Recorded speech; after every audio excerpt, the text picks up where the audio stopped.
I agree that I think it's fine for a operator to be strong on launch, not necessarily like overpowered to the point where it's like disgusting levels of overpowered, but I think strong in the meta, getting banned out here and there, I think is really what you want. No one likes a dead on arrival operator that's totally useless. 1, 2, 3, it's episode 16 of the Siege show. We're back once again. Jake and Guzz here for another episode, which we kind of continue on where we left off a little bit, with Deep Freeze being the main talking point here today. Some other interesting topics as well, but I guess more so reflecting on the patch. We both played it. You a lot more than me. I think I looked at Steam last night and you were like 100 hours or something in the last 2 weeks. Yeah, something crazy. To be fair, a lot of that's not necessarily playing. I think you were doing a bunch of other things as well. Maybe files or running around. I don't know. There's a lot more you can actually do, but still, regardless, what do you think of the launch so far? Yeah, so I think I've played like 40 odd ranked games, which is about a third of some of the previous seasons where I probably played like 120. And I know we're going to dive into, the issues and stuff, but I actually genuinely am quite enjoying playing this season outside of the obvious issues in regards to cheating and Tubarao perhaps being overtuned. I think that the game's playing decently well, and Lair, most importantly, I don't think I've actually enjoyed a new map as much as I have with Lair, and I think I've definitely put in a more conscious effort to jump in and workshop the map a little bit and try some stuff out. But yeah, I've relatively been enjoying the game, but as I said, and as we'll get into, it's far from a perfect patch. Yeah, I mean, you're never going to really get a perfect patch. Well, we may as well just get started into it, because I really want your thoughts, especially with Lair, because we're not guaranteed to see it in competitive. It's not like it's 100% a guarantee. We've had plenty of maps in the past in Siege that have come in that haven't actually made the map pool. But when you look at it, when you play it, and the general community sentiment seems to be that it should probably make its way in. What makes it so good for you from a competitive standpoint? Yeah, so I'll get the negatives out of the way real quick. And I know it was probably the first thing that you mentioned when you played it, right, is sometimes the rooms can be a little bit too difficult to distinguish when learning the map, and I definitely felt that. I think each floor feels actually quite distinct and has its own sort of visual style, but sometimes the rooms themselves mesh together. And on top of that, locating the staircases, I'm still struggling with. That felt the least intuitive part of the map.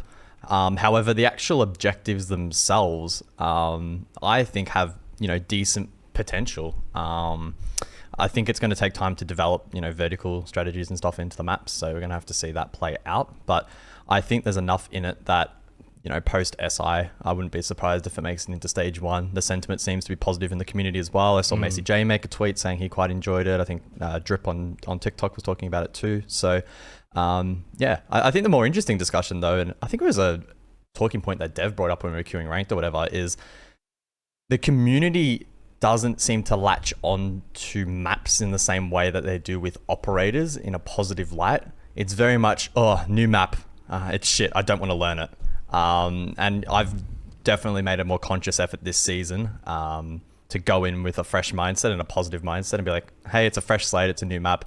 If it's anything like Nighthaven, it's probably going to end up being actually pretty good. And I think it has, similar attributes, and I would not be shocked if this ends up being, actually quite a fan favorite map going forward. Once you learn the intricacies and you get over the fact that it is quite large, once you break it down, I think it actually has a lot of good fundamental map attributes that other good maps have. Okay, I think positive overall from Lair. I agree.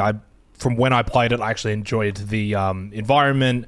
I love outside. There's a lot of sites that I quite like playing as well. One of the ones, part of the map that I actually liked was sort of the mezzanine reception gameplay, the sort of top looking down below, trying to push up. I kind of liked that, and kind of what you can do with gadgets, and especially if you play like Valve, can you put cams and stuff like that. So I quite enjoyed it. I still think it looks quite bland. It's almost like they just forgot to use a couple of colors from the paint bucket, but overall I think it'll play quite well. Now moving forward to obviously Tubarao, which has come in and caused a lot of debate, because at the moment I think he's probably causing a lot of debate because of what he can actually do coupled with other operators, more so than just himself. We're seeing a lot of it, say, with the Bandit on the walls, for example. Is there a counters to him? Is he slowing things down too much? Is he too difficult to contend with already in a meta that's now favoring and leaning more so towards defenders. He's just the cherry on top of the cake. Yeah, so the Tubarao discussion is certainly an intriguing one. The main source of frustration, I think, for a lot of players, probably including myself, it comes down to the lack of counters. Now, I do also think that Tubarao is probably a little bit too expansive in terms of the amount of things he can do with his gadget, in terms of, disabling both, mechanical and electronic gadgets and slowing players down and, stopping drones and everything. It's a little bit overkill. But the main thing is it's difficult to counter. I think it could be remedied relatively straightforward if it was as simple as it being vulnerable to impact EMPs or Thatcher EMPs. That would probably alleviate a lot of the frustration. But to play devil's advocate, I will also say, and I've seen this in TikTok. I've seen countless comments of people saying he's not that good, and I think that goes to show that probably 90% of the player base aren't queuing with somebody that actually synergizes with him. So not queuing with, the Bandit or Kaid that you kind of need to actually pull it off. Or they simply just don't really understand how the gadget works. Now, I think that will change over time, that people will sort of clue into how powerful he is. But as it stands, yes, he's powerful. Yes, he's annoying, but probably only for the top 10% of players. So it's a hard discussion to have because, we've had so many shit operators come out that, it's kind of nice to have one that's actually viable, but when they're this overtuned, hopefully the data reflects that and the feedback reflects that pretty quickly, and come mid-season reinforcement, we see him adjusted. Now, obviously it's not as simple as just adjusting overnight. It's going to take some time, but hopefully some of the metrics are easily changed to just make him a little less frustrating. It's an interesting sentiment regarding a change of pace that an operator comes out and they're quite strong. I think we'll touch on that a little bit more later. My very quick comment on that would probably be that it feels like it's always the defenders that feel pretty good on launch and the attackers that need some tweaking. Looking to kind of close things out and probably just finishing with the attacking meta, do you feel like it's in arguably the worst place it's been for a while now? Tubarao just, again, further compounding that for attack. It feels very difficult. Yeah, I mean, it's not just Tubarao in isolation. It's also some of the other changes that came in this patch, probably most notably the Frag grenade nerf and also the Maestro buff.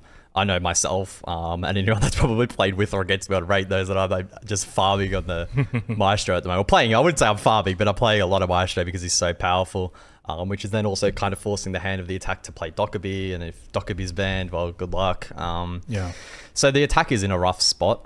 It goes back to my previous point that I made on the last episode, I think, though, that I do enjoy attack being a challenge. However, there needs to be the right tools and counters in place, especially with repick, to actually reward teams bringing optimal compositions and playing the game in an optimal fashion. And when an operator doesn't necessarily have all that much in the way of counters, and you've got like Maverick who even gets hindered by it, and that was a whole other debacle.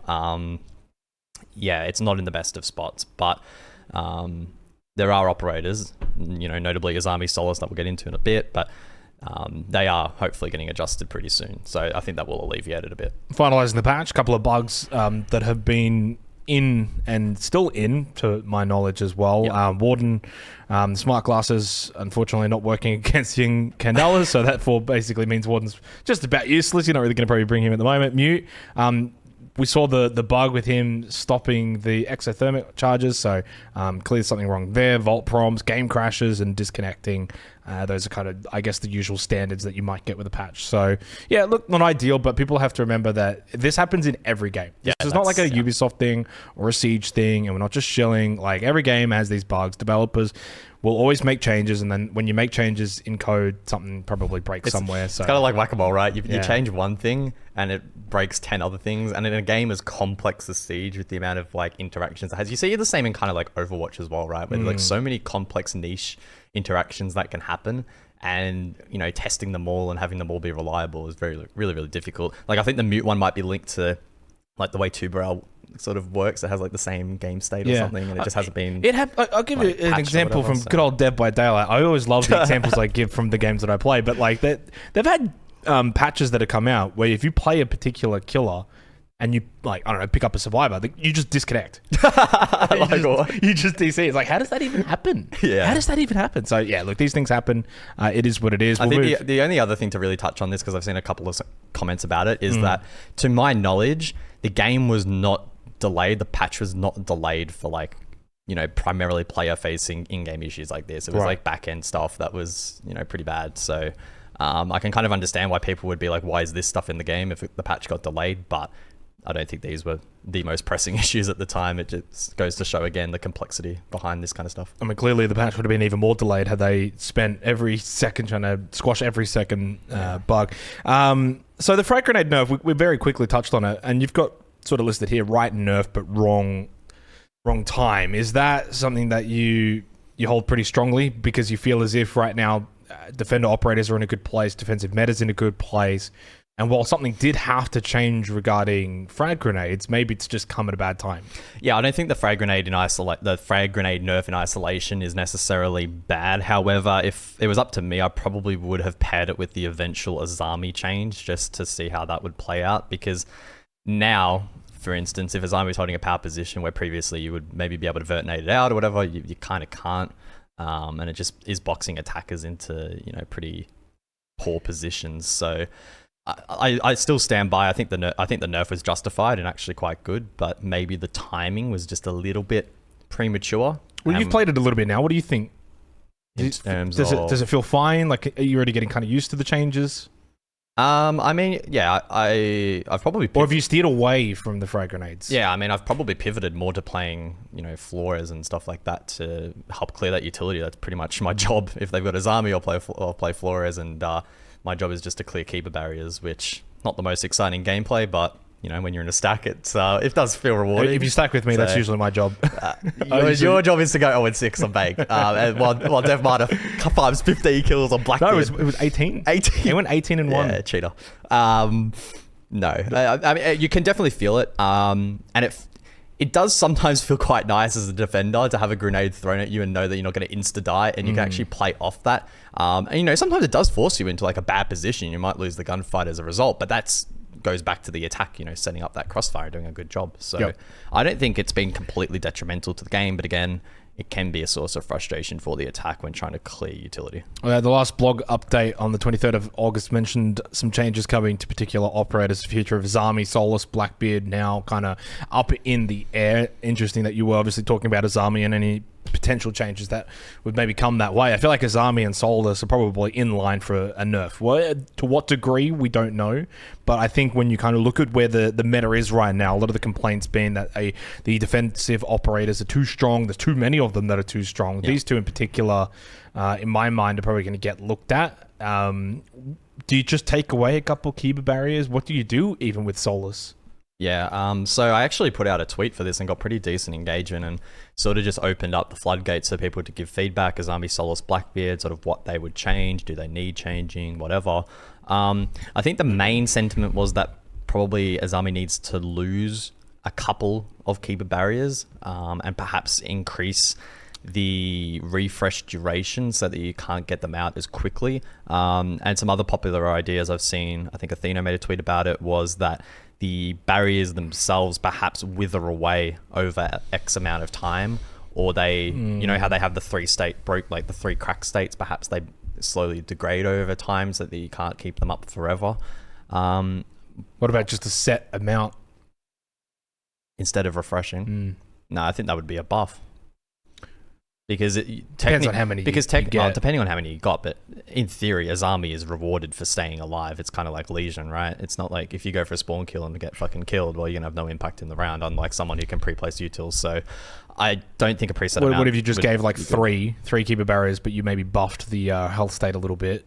And so instead of then having keeper barriers everywhere, or being able to constantly refresh one location, unless you held all of them, in which case then, that's fine. Yeah, I mean, that's not something I would have thought of. I think for me, I probably would have gone down the route of them actually being susceptible to bullet damage. I don't know what HP you would give them, but maybe you could counter them by just shooting them down. Would that perhaps make them too weak? Probably. I mean, Azami is just...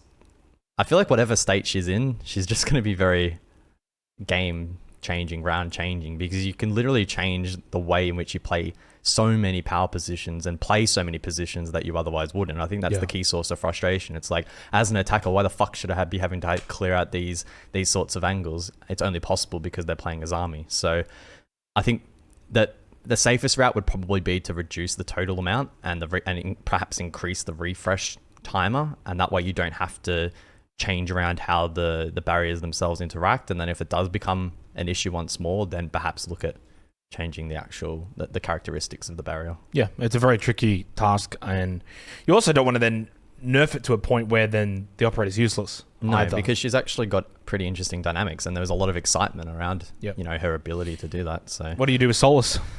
Yeah, okay, so Solis is an interesting one. There are a couple of interesting ideas, not being able to use the scanner while sprinting, perhaps introducing, like charges instead of like an overall bar. It's like maybe you get 3 scans a round or X amount of scans per round, because at the moment it's kind of like you can have it on for half the round almost. One idea that I think could work, it would be a pretty dramatic change, but I also think it would help reward teams that drone properly, is that you cannot use the scanner during the prep phase. Because at least in my eyes, one of the most frustrating things when you are playing in a stack and you want to pre-place drones properly, clear a map, actually attack in the modern meta, is if the other team has a Solis and you can't fucking get drones up, and then you have to spend like the first minute and a half live droning, and it's just frustrating, and it's because one player can just see through half the map through walls. And on a map like Bank or whatever, that's just not particularly fun for the attack. I think Solis should still have the ability to be impactful, especially late round with vertical denial and getting that kind of information, seeing claymores, etc. But I think that during the prep phase, it's just not particularly healthy for the game, and it also, in some instances, would probably put pressure on anchors to do more setup than they really should be doing as well. You know what I like about that idea, and disagree with me if I've kind of maybe gone the wrong route with this, is it would mean that you would have to decide, make a decision as the Solis what you want to do in regards to, do you either, once the prep phase finishes, go and try and clear site and set up cameras, or clear around the site if people have set up cameras, or making sure you're in the right position for entry drones, or finding out where people are, and then therefore you kind of leave those setup cameras. So is it like then decision based? You can't do it all. You kind of have to pick one or the other. Yeah, I think that would probably be a good dynamic. I think Solis would be a far more interesting operator to play against if she was sort of in the same light as, sort of like a Vigil, right? That plays disruptor to information during the action phase, because during the preparation phase, all it leads to and encourages is TikTok Andes to just sit on their drone and spawn. I mean, that's the legitimate tactic, right? You try your best to try and sneak drones into the map, and then it's like, everyone's sit cam 4, he's on TikTok, he's outside, just sit on that drone and don't get your drone killed. So I think it would be interesting to test. I know some people are probably going to disagree with this and think that it's too oppressive to Solis, but I think it strikes a balance between, rewarding good attacking habits and also not taking away the good playmaking potential that Solis has mid to late round. Seems as if Azami changes, or whatever changes might come her way, could potentially be tested in Year 9. So we'll move forward now to our debate hot topic segment, hot take, whatever you want to call it, which is, again, a kind of continuation regarding the conversation with Tubarao being too powerful. Is that even a problem compared to being, say, a shit operator at launch? Now, a lot of this is kind of being referenced to a tweet that KingGeorge put out, which obviously I'm sure you'll put on the screen, but new op being OP for a bit isn't bad. It's affecting the meta, though. People are playing him. They're also talking about him much better than, obviously, a dead on arrival operator. Now, the thing I take from this is is it meme? Is meme probably the right word to say regarding like League of Legends character launches, champion launches, which is they're super fucking strong on launch, and then they're just like nerfed 2 weeks later after everyone's bought them and played them. I mean, I don't think Siege has ever necessarily been like that. Oh, it has. Not to the degree of League though. League is very consistent with its like. No. Like, to the point I'm convinced they actually do it on purpose. I will remind... If Siege does it, then they don't do it on purpose. But League does, I swear to God.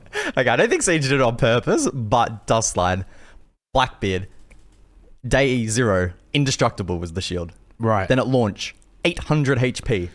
800 HP, and it just led to the meta where you would just have someone sit on the window, hold across on side, and you can never deny plant. You also had Valkyrie launched with 4 cameras, plus you could throw them outside. So, like... What about recently? Not as bad recently, but in the past it has happened. So it has happened. It was like 25 years ago, but Yeah, it's an interesting discussion. Now, I think it's important to flag that content creators certainly have a bit of a bias in this discussion, because when an operator is, powerful and notable and talkable and like noteworthy or whatever, that does better for their metrics, right? Because people are going to be more engaged with the game. They're going to be wanting to learn this operator because they're like, wow, he's so powerful. How do I play him? I'm going to go watch KingGeorge or whoever else. So they do have a vested interest. But I kind of agree with the sentiment, right? Having an operator that come out that's just shit is bad. But equally, having one come out that has limited counters isn't without its problems. It's all about trying to strike a balance, which is so difficult in Siege, because the way an operator plays at launch is different to how they play in 3 months, is different to how they're going to play out in 3 years or 5 years or whatever, depending on how the meta develops and how players improve. So I don't think having an OP operator is as devastating as people are making it out to be. It does come with its positives, but obviously we need to be careful, and especially considering it's a defender, that makes it even more painful. If it was an attacking operator that was perhaps more powerful, then probably be a little bit more forgivable. Yeah, I agree that I think it's fine for a operator to be strong on launch, not necessarily like overpowered to the point where it's like disgusting levels of overpowered, but I think strong in the meta, getting banned out here and there, I think is really what you want. No one likes a dead on arrival operator that's totally useless. It then doesn't draw in the hype. I think that from what I've seen with Deep Freeze, a lot of people playing it, talking about it, and that's because of the map and that's because of the operator. It means good job from Ubisoft, right? So if the map was shit and the operator was shit, then suddenly the hype around the season and the patch just starts to go to really low levels. So I'm in agreement with KingGeorge. I think it's fine that an operator is strong on arrival, and then you can tweak it from there. Also, from a balancing perspective, is it easier to tweak an operator in terms of nerfing them slightly versus buffing them a lot? Because I think for me, it's a lot easier to nerf something that has a strong kit and get it to a good level than something that's got a really shitty kit and then buffing it. I'm going to talk about Ram very quickly here, but Ram hasn't really blown the meta open. It's an okay operator, nothing wrong with it. I think you'll see Ram every now and then, but where do you even buff it? If you were to buff it and say, okay, we want to see a little bit more Ram, what do we do? What do you even do now? I mean, you'd probably just have to give it another drone. Do you give is another Boogie Auto Breacher going to do much? Yeah, I mean, I feel like a better example is Sense, even Grim to an extent. Although I think Grim's a little bit more viable now, but Sense, just dead on arrival operator, doesn't really provide a whole lot. The gadget's too inconsistent, so I don't even know what you would. But that's the thing, you can't always just say to buff. Say Sens is to give it another ROU, to buff Ram, just give it another... If there's something inherently not great with the gadget in the first place, it's really hard to just be like, all right, let's give you another shit version of this gadget. Whereas for Tubarao, maybe the canisters might be too strong, so you take one away.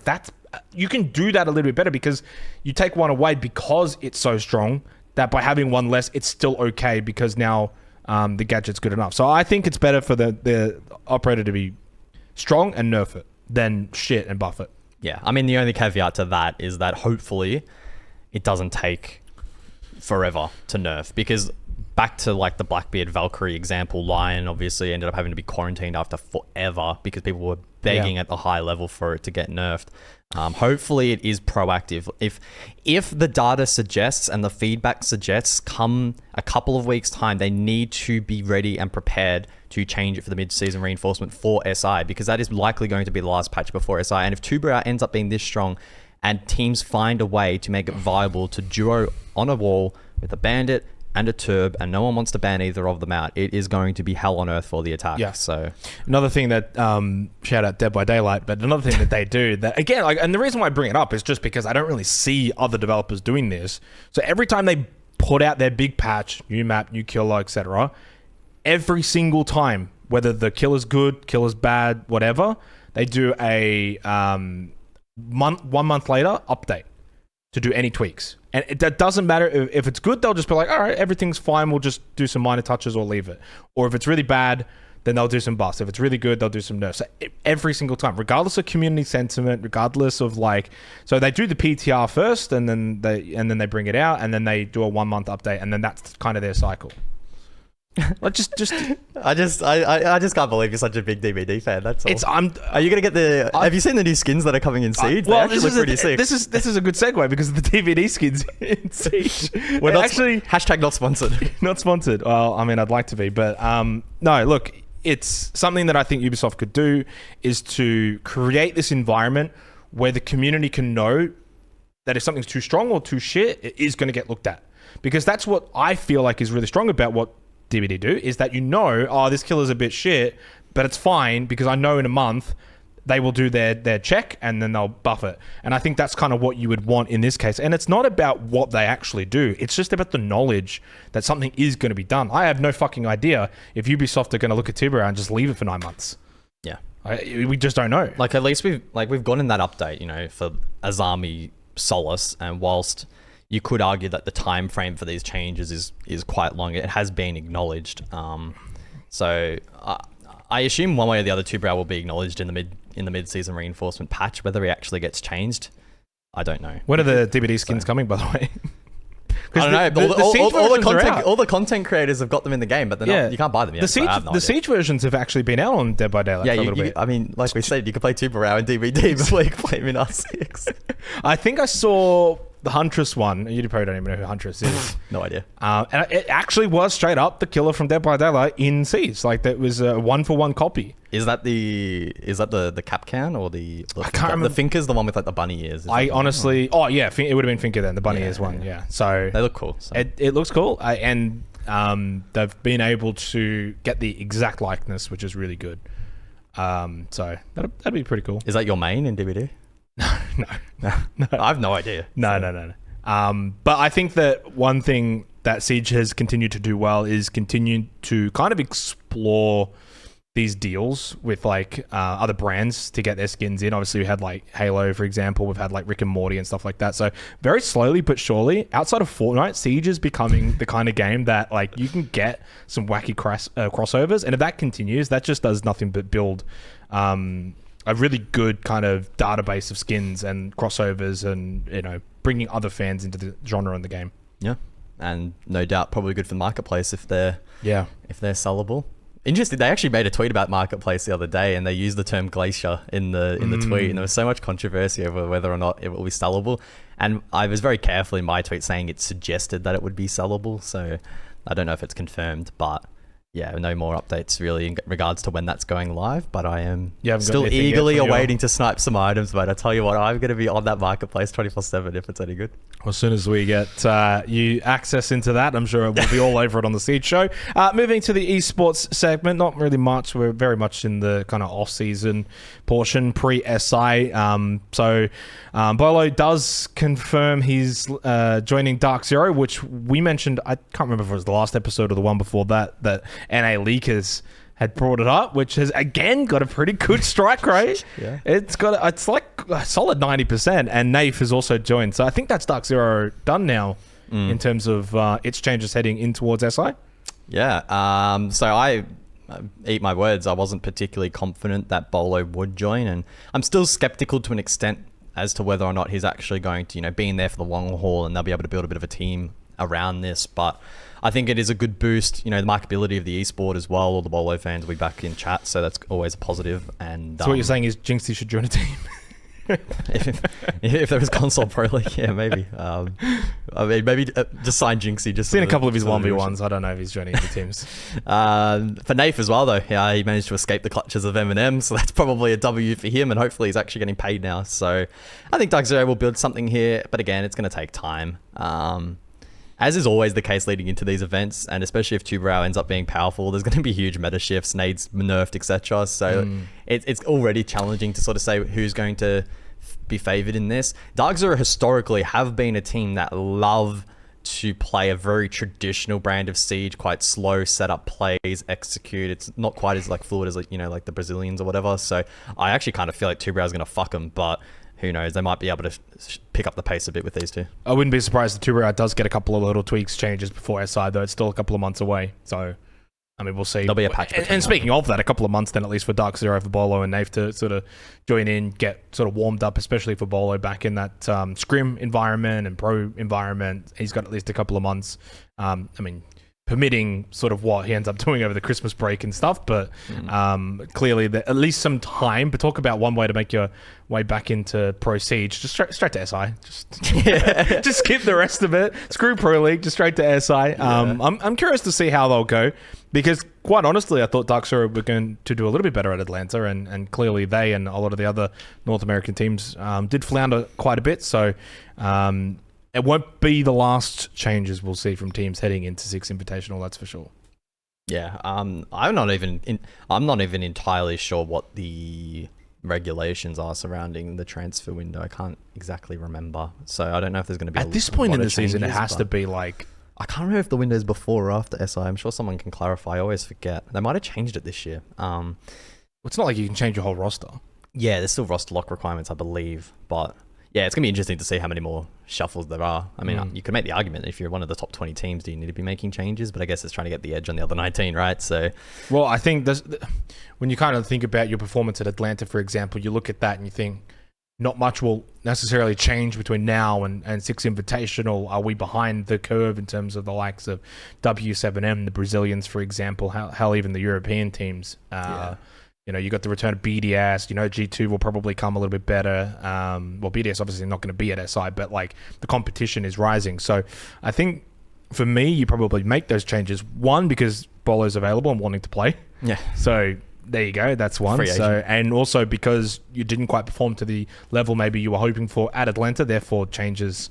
And look, at the end of the day, there's two ways you go about it. You either say, okay, that was not what we wanted or we expected, we're going to make changes, or that was not what we wanted or expected, let's get back to work as the same core team and take that into SI. Clearly, they've gone in the former direction, and other teams will obviously go in the latter, where they'll just try and regroup, rebound as the same core five and try and make some changes over the offseason, which I guess that's one of the benefits, technically, with the gap between Atlanta and SI. It's not like you finish one tournament straight into another one. You don't really get much time to tweak and change things. There's enough of a time gap where a lot of the teams that finished off Atlanta will be able to prepare quite differently, I think, for Six Invitational. Then on top of that, you got Tubarao now. That's also in the game as well. So then you got a new operator that you have to sort of contend with.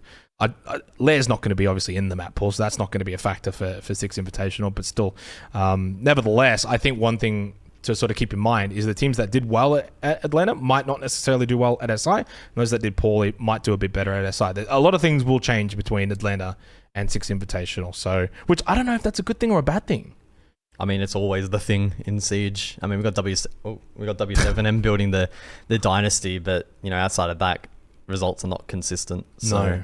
Across all regions. I don't know. My gut feeling, again, depending on if Tubarao actually ends up being used, I'm part of me is still skeptical that it's not going to be strong against teams like W7M. If you have two players stacked on a wall, a team like W7M is going to take all the fucking free space that the other three players are trying to hold.